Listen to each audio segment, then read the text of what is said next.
And you're live, Chairman. Thank you, Berna. Good afternoon and welcome to this Performance, Governance and Audit Committee on Thursday the 25th of February 2021. My name is Councillor Jeanette Stilts and I am Chairman of this committee. This meeting is being held under new regulations which come into effect on the 4th of April in response to the COVID-19 situation. And there are just a few housekeeping issues to run through.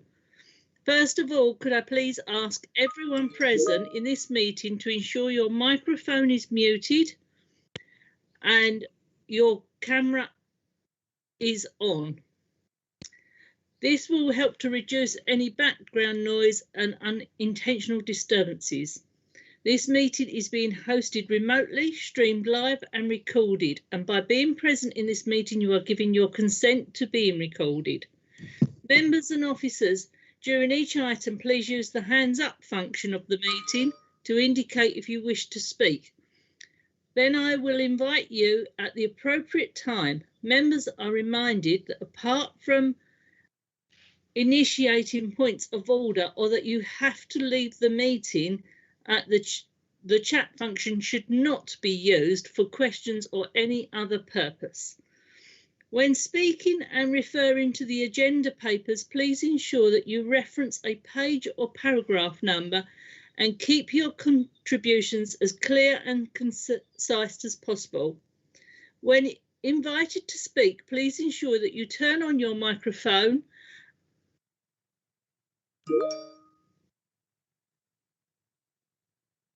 Thank you. Now may I ask officers taking part in the meeting to introduce themselves, starting with Mr. Dodson. Good afternoon, members. Paul Dodson, Director of Strategy, Performance and Governance. Thank you, Mr. Dodson. Mr. Geller. Good afternoon, everyone. Damien Geller, Lead Specialists Community. Thank you. Miss Green. Are you with us, Miss Green? Good afternoon, members. My name's Sue Green and I'm the Customers Community and Casework Manager. Thank you. Miss Hughes. Cheryl Hughes, Programmes, Performance and Governance Manager. Thank you. Mr. Leslie. Good afternoon, Chris Leslie, Director of Resources. Thank you. Mr. Rubins. Afternoon, Greg Rubins, Partner at BDO and Head of Internal Audit. Thank you. Miss Wheatley. That was good timing. I just managed to get my audio working, so thank you, Chair. I'm Hannah Wheatley, Specialist Services Manager. Thank you. Mr. Wilson. Thank you, Chair. Matt Wilson, Countryside and Coast Manager. And Berna. Good afternoon, members. Good afternoon, members. Berna Casey, Clerk to this afternoon's committee. Thank you. Thank you, Berna. Are there any other officers present? No, Chairman. Thank you.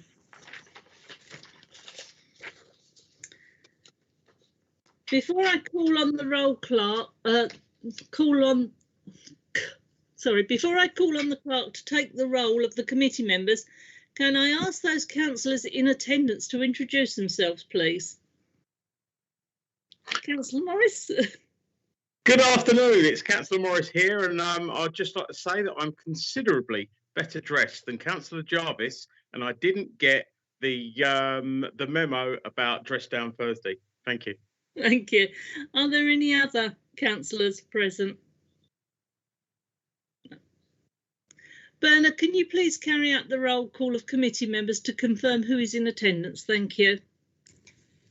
Thank you, Chairman. Members, I will call your names in alphabetical order. Please indicate your attendance. Starting with Councillor Channa.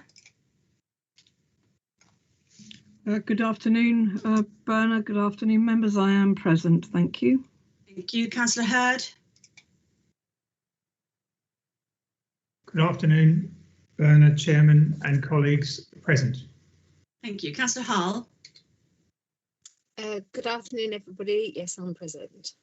Councillor Jarvis. Yep, afternoon, Berna, Chairman, members. Thank you. Councillor Keys.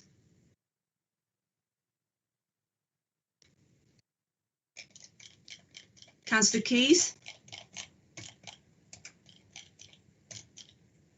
Thank you. Councillor Nunn. Yes, hi Berna. Good afternoon, Chairman, members. I'm here. Thank you. Councillor Shaughnessy.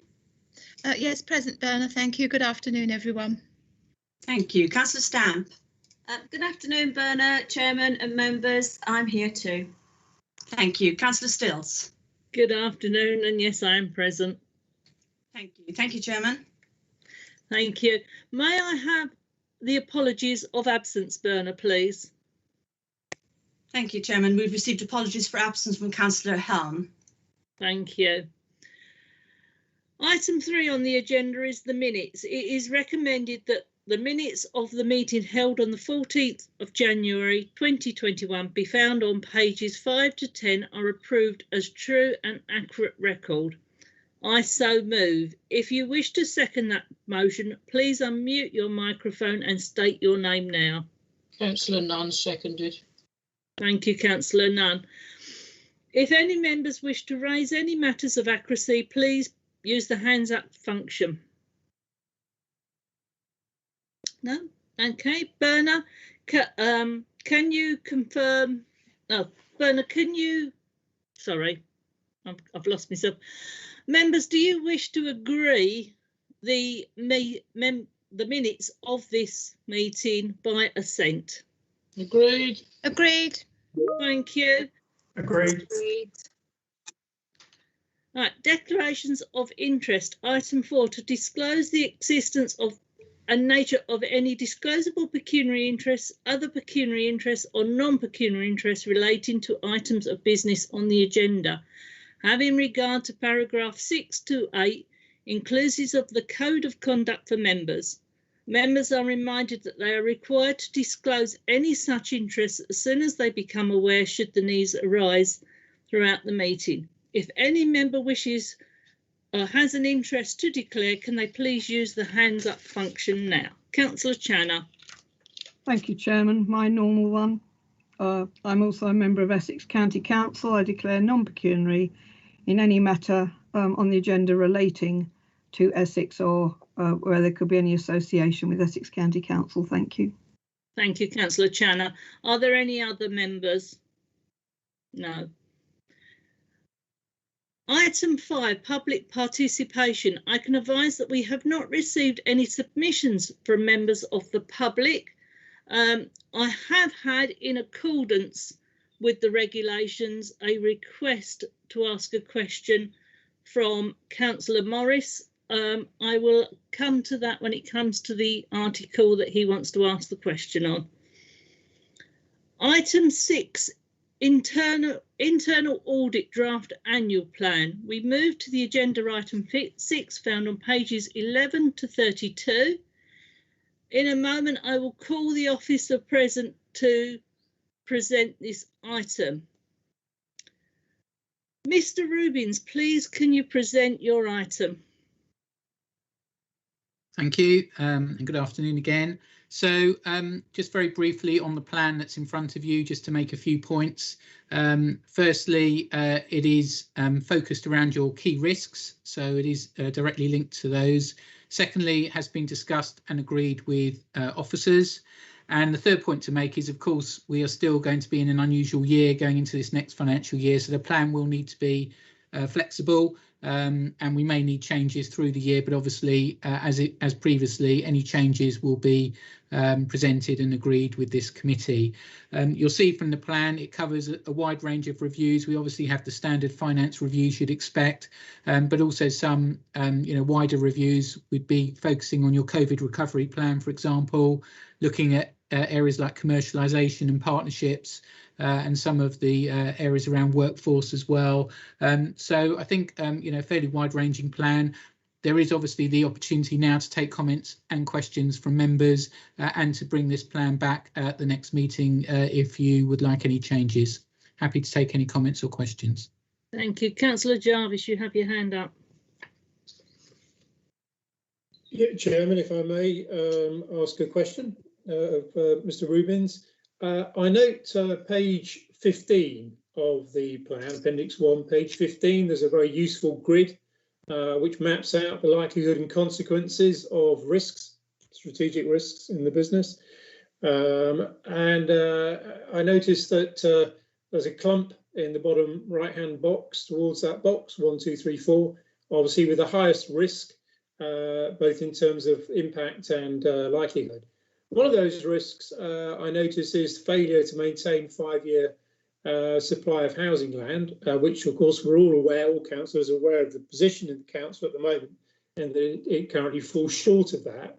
So I just wondered, with such a material risk, I then noticed that there's no current plan to audit in any way the sort of process or procedures or controls behind that risk. So I just wondered if you would be kind enough to comment, or officers, as to why it's felt that isn't an area necessary for audit. Thank you, Chairman. Yeah, I'll start off, and it may be officers want to comment as well. I mean, I think as well as, you know, looking at the key risks, we have to look at something that's auditable and where we think that the audit is going to add value. I totally agree this is an area of priority for the council, but there's a lot of policy issues and wider political issues around this area. And I think, you know, we're very happy to audit it at a time where officers feel that there is something for us to review, but maybe it wasn't considered to be the right timing at the moment. But I'm happy to pass on to any officers who want to comment. Mr. Leslie, we would like to make a comment. Yes, yeah, thank you, Chair. Happy to add to that. Absolutely, Mr. Rubens is talking about where value can be added and what we can gain as well from this. Obviously, we can take into account what we can actually get and provide information ourselves as officers to members from that side. And also we have to look ahead in terms of what we're doing. Clearly, there's allocation recently in the budget for the LDP as part of that. So there is actions going forward. So it's appropriate, actually, what can the auditors add in terms of the value for money, and actually what value will it bring in terms of ongoing actions and things like that. So it's a consideration about the timing of the audits as well, and what's currently happened and what information officers can actually provide to members without internal audit as well. Thank you. Mr. Dobson, did you want to jump in? Thank you, Chairman. I think Mr. Leslie actually covered most of those points. I think there are clear reasons, some of them linked to COVID, etc., as to why the housing supply has slipped, and the delivery over the last few months has been slower and pushed plans back. And we're putting plans in place, as was agreed at council this week, to address that issue. So it's questionable how much value an audit would have of that area. Thank you. Thank you. Councillor Hurd, you wanted to make to ask a question. Yes, thank you, Chairman. I've got 3 questions actually. On page 15, it speaks about failed to plan and deliver a balanced budget over the medium term. Well, of course, on Tuesday, the administration set the budget despite opposition trying to reduce our income further, but that has been agreed by council. So I'm wondering why that is as high as it is as a risk. Also on page 20, Chairman, failure to deliver channel shift through lack of customer engagement. But it seems to me that this council has increased the amount of public involvement through the meetings that we've had. So I think that that channel shift has been particularly good, and I hope that that will be reflected in the review.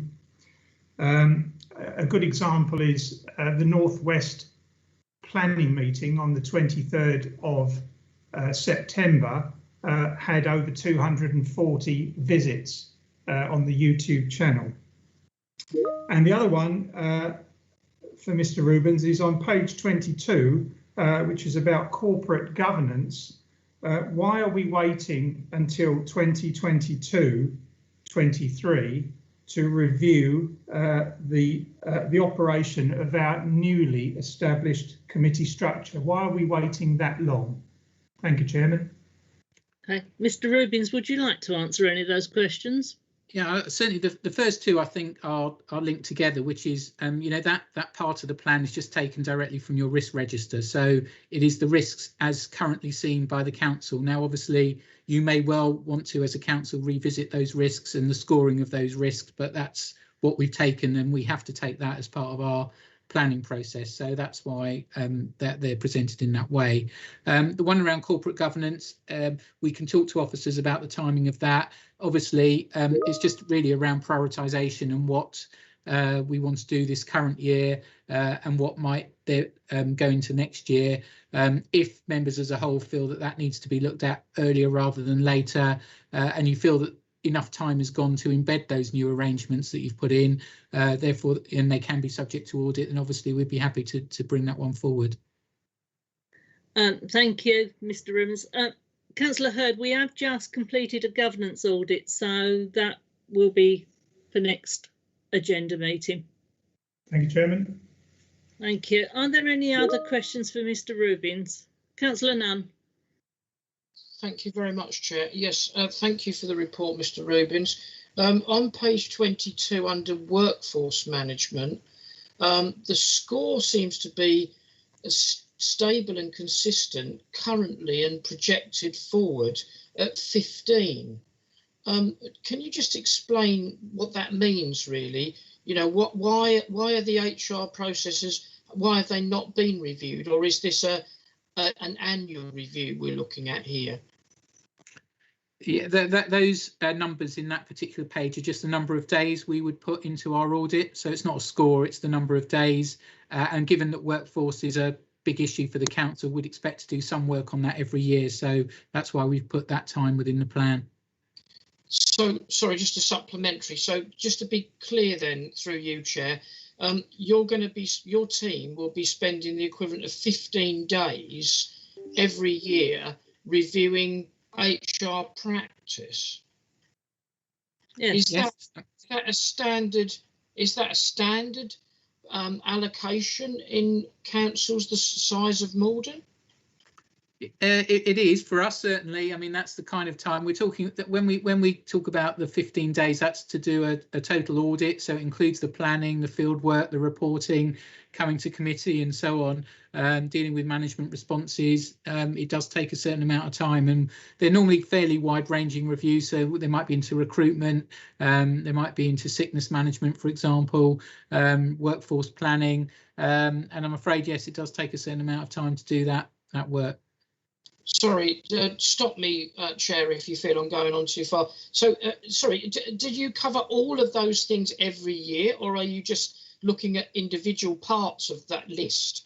It'll be individual parts, but potentially it might be 2 areas rather than 1. We scope it every year with officers and determine what the appropriate scope is for that work. Okay. Thank you very much, Mr. Rubin. Thank you, Chair. Thank you, Mr. Rubin. Does any other officers want to make any comments on that? Because I've got no other hands up. No?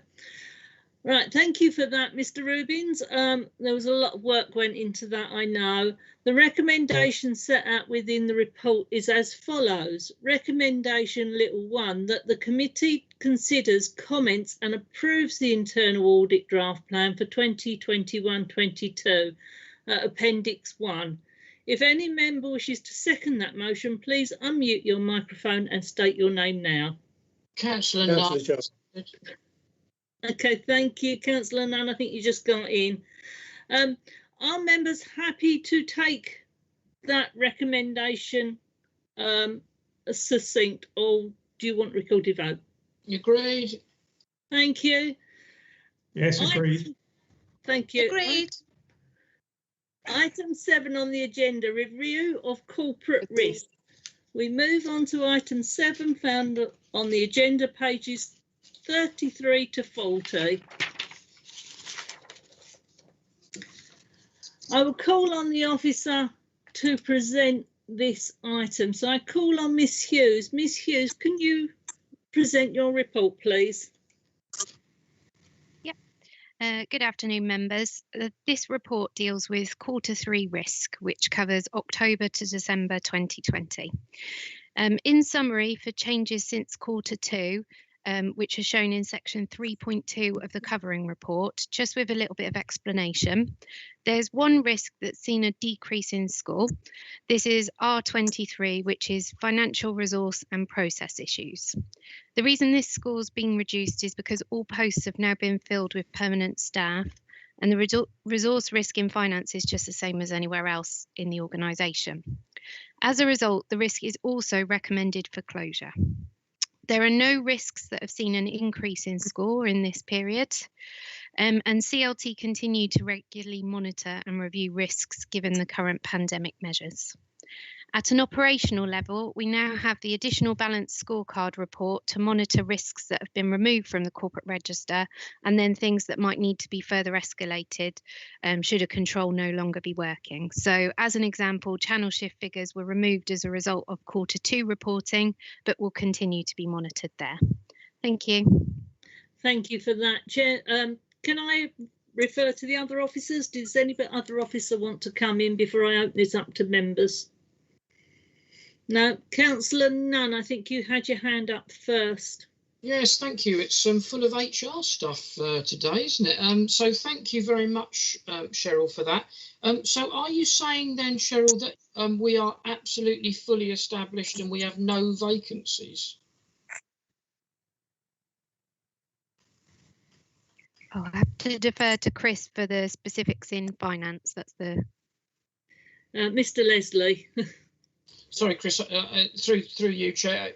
I was just saying, are there any vacancies, or are you absolutely fully established? Yes. So the risk is around the finance team. I think that was originally said. So in terms of the finance team, there are no vacancies. They're all filled. We've got permanent people in post. Right, well, that's really good, Chair. Thank you very much. Thank you. Councillor Jarvis, you've got your hand up. Yes, thanks, Chairman. I'll be brief. It's really just an observation, and I will be making a comment on the next points on the agenda as well in relation to this. But it's just an observation regarding the 5-year land supply point. So if I go to page 37, R7, I think the risk title is, and we see there in the comment box that a master spreadsheet for housing is being prepared. And this will make monitoring easier to analyse the stats more quickly and clearly. Just make sort of the observation, really. I think this comes back to my original point regarding perhaps somebody looking at controls and looking at the risk. I think my point is really that we shouldn't wait to find out that we don't have a 5-year land supply. Quite a long time ahead of that, we should be monitoring so that we're aware of it, we can see it coming, and we're doing everything we can perhaps to mitigate falling below the 5-year. So I'll just make that observation, but I'd like to make a further comment on agenda item 8 to wrap up my land supply commentary. Thank you, Chairman. Thank you. Mr. Dobson, do you want to reply to that before I go to Ms. Channer?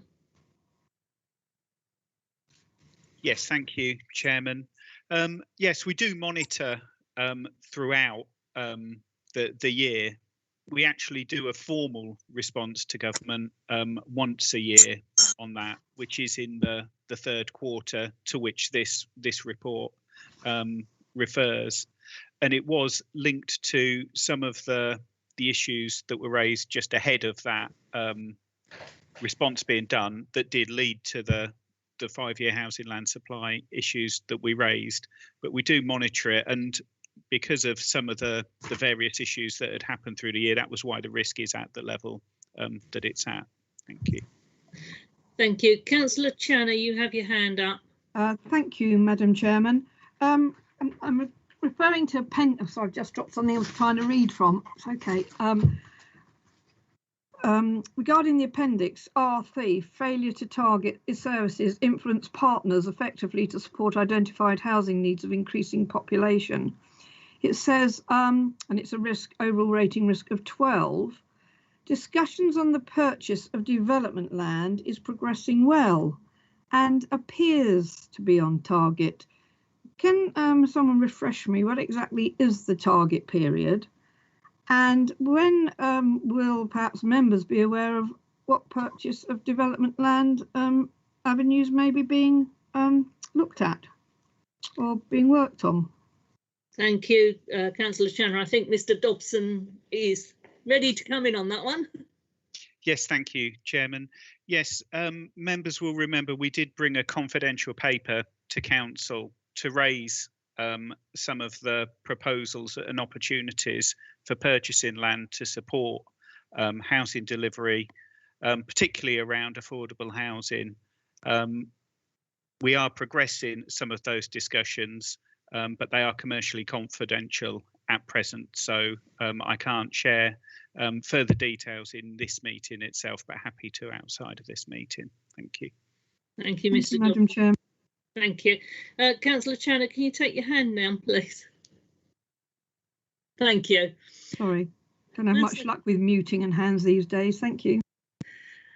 The recommendations are set out within the report as below. So recommendations little 1 is the members review the corporate risk register in Appendix 1 and provide comment and feedback for consideration. Little 2, that the members are assured through this review that the corporate risk is being managed effectively. And little 3, that members challenge risks where the committee feels that the council's corporate goals may not be achieved. If any member wishes to second that motion, please unmute your microphone and state your name now. Councillor Jarvis. Thank you, Councillor Jarvis. Are you happy to take the vote by assent? Agreed. Yes, agreed. Thank you. Agreed. Item 8, review of the corporate performance Q3. We move to item 8 on the agenda, found on pages 41 to 62. I will call on the officer present to present their report. Miss Hughes, it is back to you again. Thank you. So again, members, this is the performance report for Q3, which covers October to December 2020, and it's provided for committee review and to track delivery of the corporate plan. As highlighted in the previous reporting throughout the year, there are measures that aren't performing according to where they thought we would be, and this is largely down to the impact of COVID and how we have had to deliver services differently or where resources have been diverted. You'll see in section 3.3 of the covering report a summary table that highlights each of the 3 themes, the number of measures that are on track or otherwise, and section 3.4 then highlights the specific measures that have areas of concern. At a summary level, in the community theme, overall performance delivery is broadly on track, but there are a few outcomes impacted by COVID and also impacted where there's a vacancy due to be filled, but there's no actionable concerns. In place, overall performance delivery is mainly on track and there are a few outcomes and activities impacted by COVID, but there's no actionable concerns. And for prosperity, performance delivery is broadly on track and there's some outcomes and activities impacted by COVID. One outcome specifically which shows initial concern for delivery is the delivery of strategic employment sites in accordance with the local delivery plan. The appendix report found on pages 45 to 62 is the full set of data and supporting plans that help us to monitor and track that delivery. You will see in this there are specific indicators like the annual Better Care Fund grants, which haven't been able to be spent because home visits couldn't go ahead, or in-person online assistance, which was due to take place at the office, but hasn't happened because the office has moved to appointment only. And they're amongst the specific detailed indicators that have been impacted by COVID. However, there is some new activity that's taken place that wasn't originally listed on the corporate plan. Activity has included things like an increase in channel shift as a result of how we've changed our operations, a move to virtual fitness campaigns, direct engagement with those in isolation risk groups for COVID, which far surpasses the original target of people that we expected to reach in isolation programs, and volunteering activity used that was originally for open spaces has been redeployed to the COVID response. This illustrates that although we said we would deliver, how we said we'd deliver some of the objectives has changed, there is additional activity that underpins some of these wider corporate goals. There's a wider review of the corporate plan objectives being undertaken at the moment by the strategy team, and we're of course feeding into this to ensure appropriate performance reporting will be taken forward as part of this. The intention is that Q1 report will then come to September's PGA to track the revised corporate plan as part of this. Thank you, members. Thank you, Ms Hughes. Councillor Jarvis, you've got your hand up. Thank you, Chairman. Well, this is going to be the last point you'll be pleased to hear that I'm going to mention on the 5-year land supply. But if you go to page 54, block G, or diagrams G, illustration G, which is on the housing land supply. Now, look, I know this is a report which is dated. There's a time frame, so this is a report that was produced on date is on data which is before we've slipped below the 5-year land supply. So if you look at G, you'd look at that and think, well, that doesn't look like there's a problem.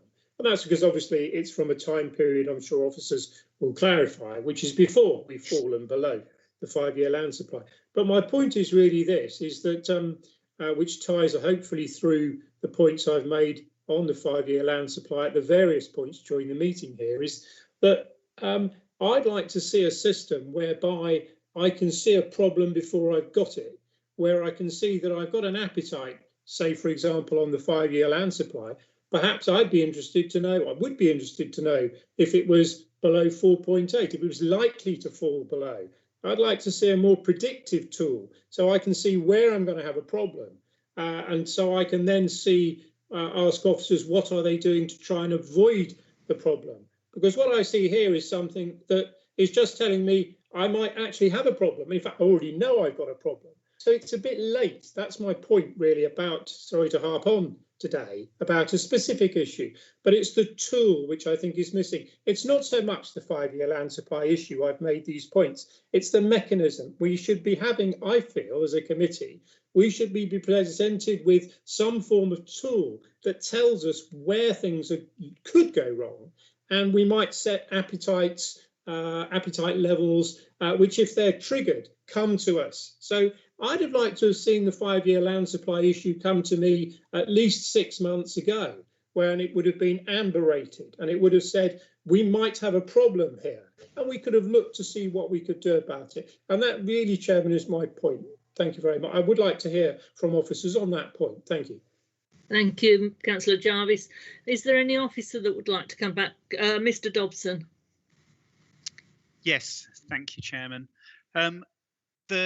The performance reports are, in essence, backward looking. They show the performance as it has happened and report to it a quarter in arrears generally, as we do.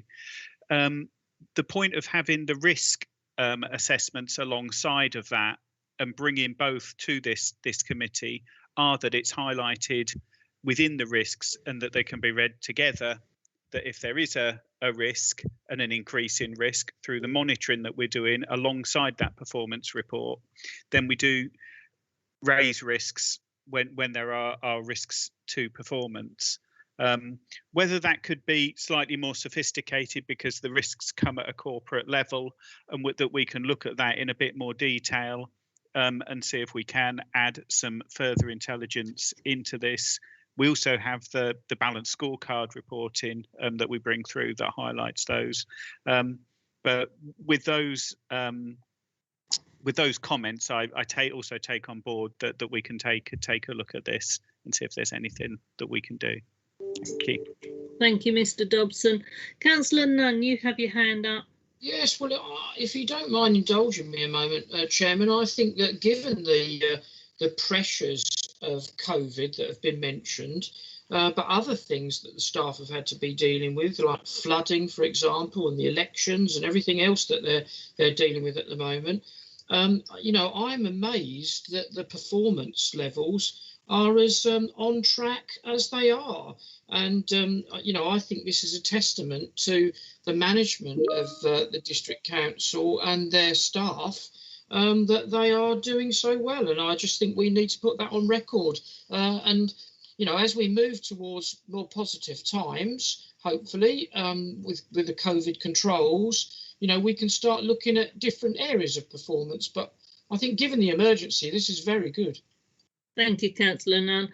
Councillor Hull, do you have your hand up?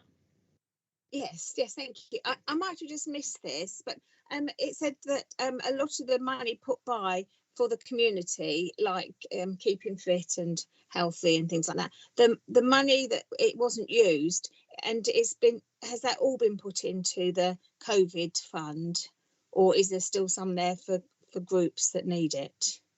Thank you.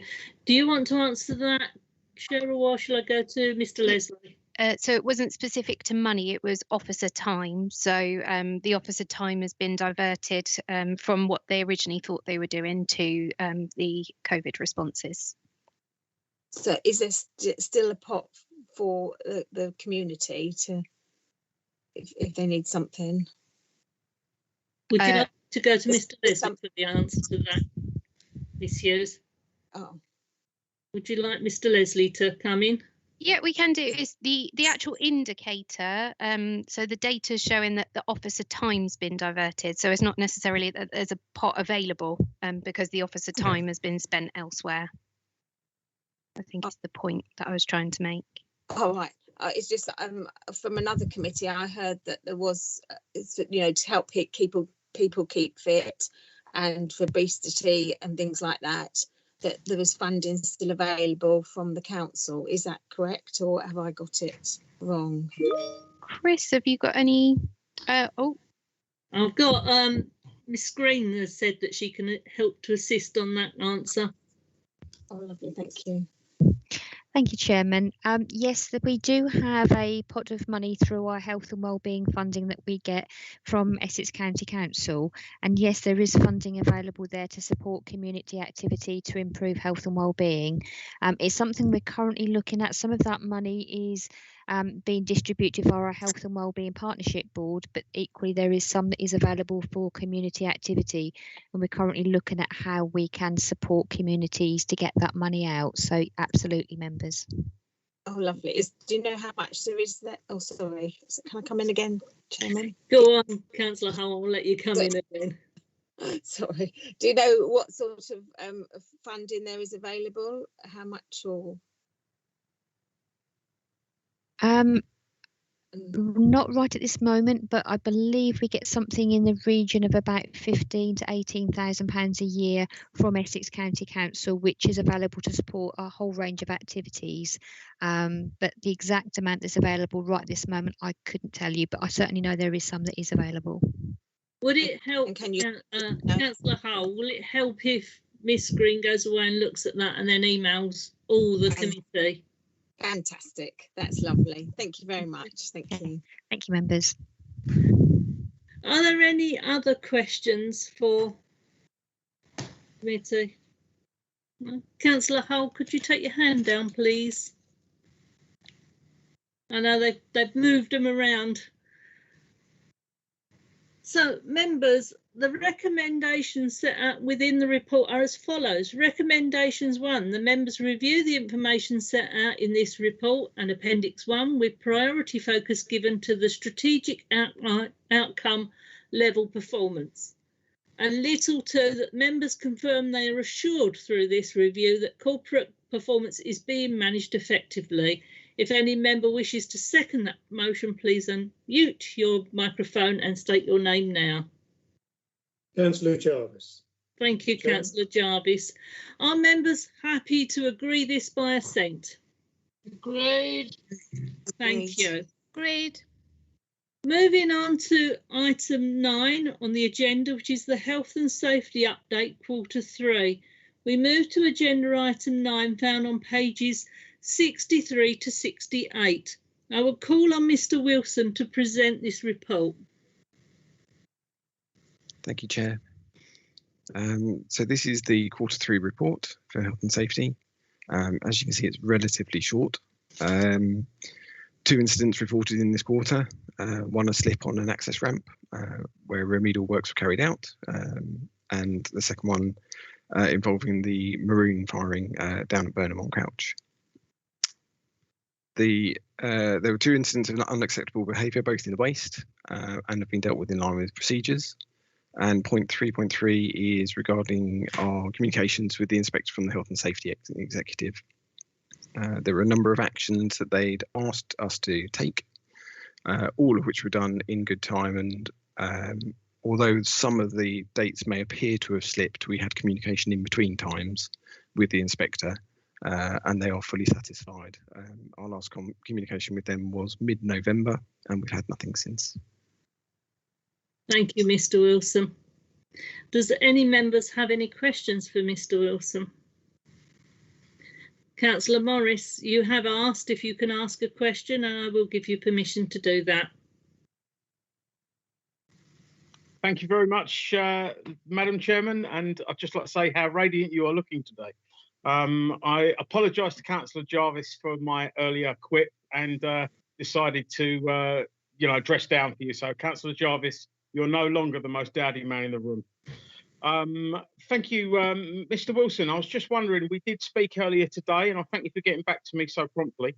I was just wondering, the question that I was going to ask was that I've been informed that there are certain members of staff that haven't got first aid certification. Could you just repeat your answer again? Just there may be a member of the public watching that would need to know the answer to that question, and you're a lot more better at giving it than I am. Certainly. Thank you, Councillor Morris. Yes, so I believe the query was particularly around our frontline staff, parks team, maintenance team. So a number of the staff do have certificates that are due to end. They were due to end at the beginning of February this year. However, we've been in communication with the trainers. It's not been possible to undertake the training due to COVID, so face-to-face training is not taking place. And the trainer has advised us that the not only is there normally a month's extension on the certification anyway, but actually that extension has gone through to 31st of March. We're in contact through the HR team, we're in contact with the trainer, and we'll seek additional guidance. It looks likely that a further extension may be granted, purely because rule of 6 will mean that we can't actually undertake any face-to-face training probably until the 17th of May. If we're able to do it before then, we will, but suffice to say, and please be reassured that where we can undertake the training, we are doing it. We had 13 staff undertake first aid training in October in that brief window where we were able to. Quick supplementary, please, Chair. I will allow you a supplementary. I'll allow the people do that. It's because I gave you the compliment at the start, isn't it? Mr. Wilson, I was just going to say that the rule of 6 probably wouldn't apply, because I do believe there would be an exemption to that because it would be a work-related activity, so that may not apply. And any new members of staff that have joined, does that mean that they haven't got any first aid training? No, we put new members of staff through in October. So we had a number of courses run. So some of those were within the community protection team, some were in parks, and we had a highways ranger whose certificate actually lapsed, so needed to renew the course as well. Great, thank you ever so much. I'm very reassured knowing that if I fall over in the promenade, one of the parks guys can kiss me back to life. Thank you. Thank you, Chair. Thank you, Councillor Morris. Councillor Hull, you have a question. No, I just had a comment really. We do a lot of first aid training, and we do it outside in a barn, and you're quite welcome to bring any of your workforce and trainers, because it worked quite well. We tried to get all our children first aid trained and assistants, and so that's, if you're welcome to come and use the barn anytime. Thank you. Thank you, Councillor Hull. Is there any other questions? No, I will move to recommendations. The recommendations are little 1 to note the accident and incident statistics, and little 2 to note the health and safety activity for Q3. Any member who wishes to second that motion, please unmute your microphone and state your name now. Councillor Nunn, seconded. Thank you, Councillor Nunn. Are you happy to agree that by assent, councillors? Agreed. Agreed. Thank you. Councillor Channer, were you waving at me or just agreeing? Rather than playing around with my mute button, I put my hand up. That's all right, that's lovely. Thank you, Councillor Channer. Item 10, any other items on the any other items of business that the chairman decides are urgent? There are none. So item 11, I will close this meeting at 14:45. Thank you all for attending. The meeting is now closed. You are not advised not to enter into any further discussions on this forum, and please leave the meeting promptly. Thank you. Thank you very much. Bye. Thank you. Bye. Bye. Bye. Thank you. Bye. Thank you, Chairman.